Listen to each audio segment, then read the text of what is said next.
Guys, we're finally going to take a look at the Hogue Ritter RSK Mark I. And as you can see it on the table, it's an attractive knife. I have to say, I think that Hogue has managed to do Benchmade better than Benchmade. So let's turn this around, take a look at this great knife that I think is definitely a better option than the Griptillian.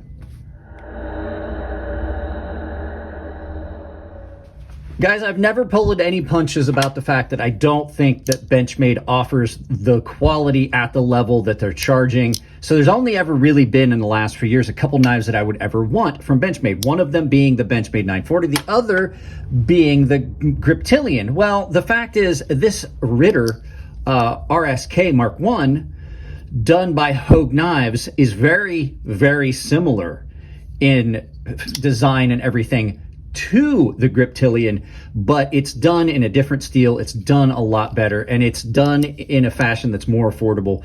And plus, all of the proceeds of this knife go to Doug, which is the only income he gets. So this is the RSK Mark I done in CPM Magna Cut. Now, this has had a regrind. This regrind was done by Daniel over at Precision Knife Works. Same gentleman that designed the Warren tack that we saw here not long ago. So we're going to take a good look at this. First things first, we're going to do some size comparisons. Your first knife for comparison is going to be the Olamic Wayfarer 247 in a sheep's cliff blade. This is my personal knife. So you can see this is not a small knife. Neither is the Ritter Hogue RSK Mark I. So love this knife. This was a very kind gift from one of my paying members. So that's your first knife. Your next knife's going to be the Ferrum Forge Knife Works Gent by Mass Drop, or Drop now, I guess. You can see this is not a real big knife, but it's also not small. You can see this is a fairly large knife. So there you go with your second comparison. And the final knife, as always, is the Chris Reese Sebenza Large 21, really good size comparison. You can see they're almost 1-for-1 in length, but this is a dimensionally larger knife. So let's get this out of the way. We'll talk about this knife, and we'll talk about the regrind on this, because the regrind really is amazing and makes it even better than the ones I've seen in the past. So like I said, this is the RSK Mark I in Magna Cut. Now, this was reground. I'm not at all going to try to say that the amazing cutting power of this has not been amplified by the fact that it has been very thin reground behind the edge. But the other things about this knife are amazing, and I have handled ones that have not been reground. This thing so far today, this is first day in pockets. This thing is incredibly comfortable. It does have a deep carry pocket clip, but it's not at all intrusive. Very comfortable in hand. Jimping on it is great here. It's a little soft here, but it is great back here. You have an access lock on it, which makes it even closer to the Griptillian. Handles are just perfectly sized to give you a very comfortable grip in cutting. The blade shape is really good. You've got a nice flat area and a drop point where it comes around, and it's got, you know, typical drop point. You got a flat area, and then you're a little bit of belly here, so you can get up on it and do whatever work you want. Nice and light in hand, and it seems to carry really well so far in everything. I have not put it in my 511s yet to see how it handles the thicker pocket material, because, well, they're in the laundry right now. But it does not seem to be an issue in and out of any of the pants I've had. Thumb studs are just a really good size. You've got really good access to them.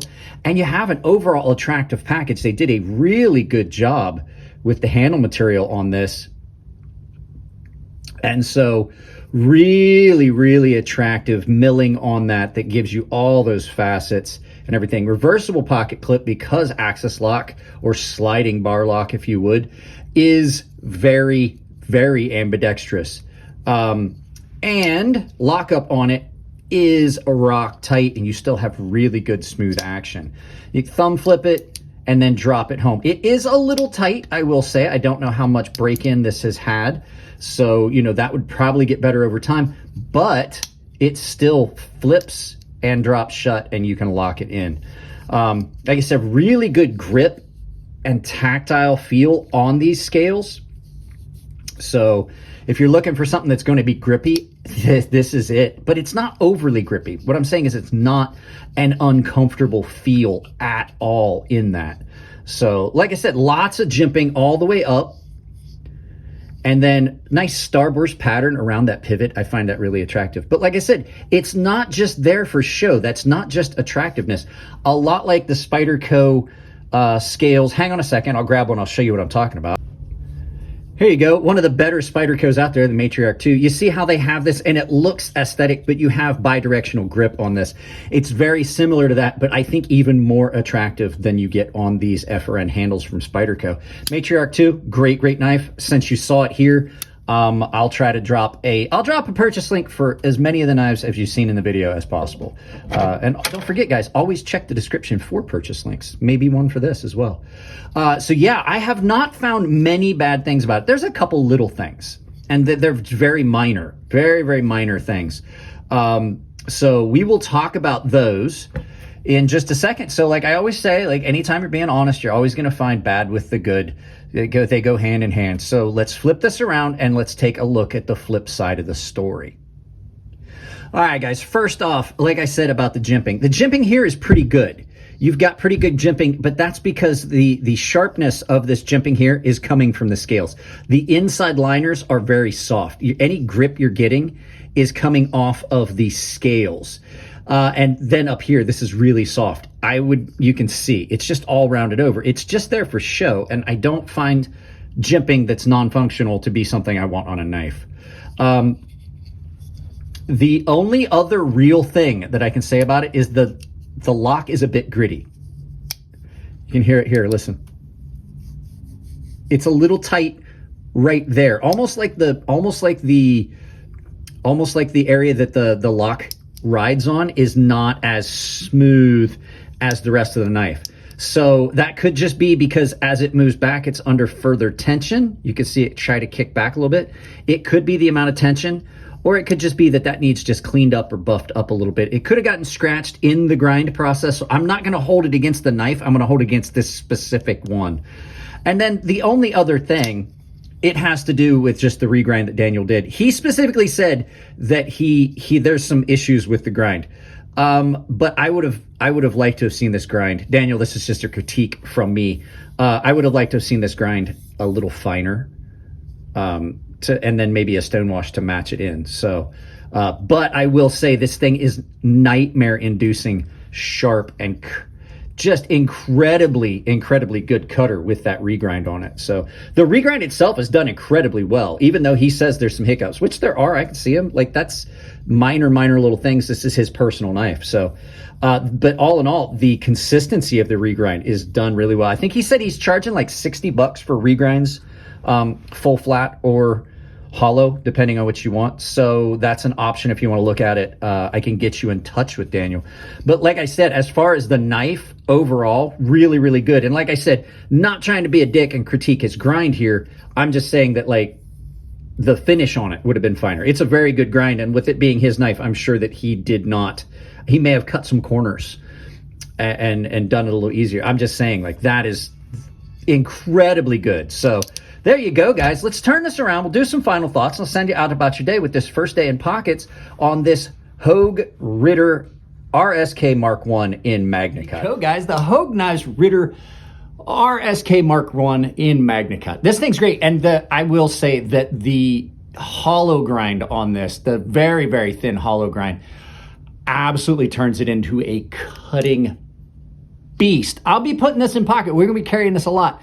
Like I said, I apologize, Daniel, if I hope you're not upset about the little critiques about the grind, but, you know, I have to call them out there because I wanted to make sure everybody knew if you're going to have your grinds, I want to make sure everybody knew that this was your personal one, and you specifically said that you had done it quickly and there were some hiccups. So, yeah, guys, that's it on this video. If you guys like the videos, give them a thumbs up. If you don't like them, give them a thumbs down, but please try to tell me why, because I can't change that content if you don't tell me what you don't like. If you want to support the channel, it's as simple as like, share, subscribe, drop a comment, hit the bell icon. If you do hit the bell icon, make sure you've got notifications set to all, and make sure you set that bell icon to all, even though YouTube's only going to send out 3 notifications a day. So you might want to keep checking the channel just to make sure. If you guys want to support the channel financially, absolutely, there are a ton of affiliate links down in the description below. All of them support the channel directly. None of them cost you anything at checkout. And Coffee Brand Coffee, Atlas VPN, they have discounts associated with them. 5% off your order at Coffee Brand Coffee, and right now 85% off through the holidays at Atlas VPN, which is the VPN I use here at the house. Other ways you can do it, I have a membership down below. It's all tier-based. Everyone has access to my Gilded server. Baseline and premium tier members are automatically entered into giveaways that I do on the Gilded server. And the premium guys have access to a sharpening tutorial series here on YouTube. And the final way is I do have a merchandise store over on Ember Shirt Co., where you can save on my merchandise and other creators' merchandise. You save up to 10% by using my coupon code CrazySharp, capital C, capital S, CrazySharp, saves you 10% at checkout. Guys, that's it on this one. I love you all. Keep it clean in the comments section. Make sure you hit like on the videos. It's the best thing you can do. And I will see you in the next video.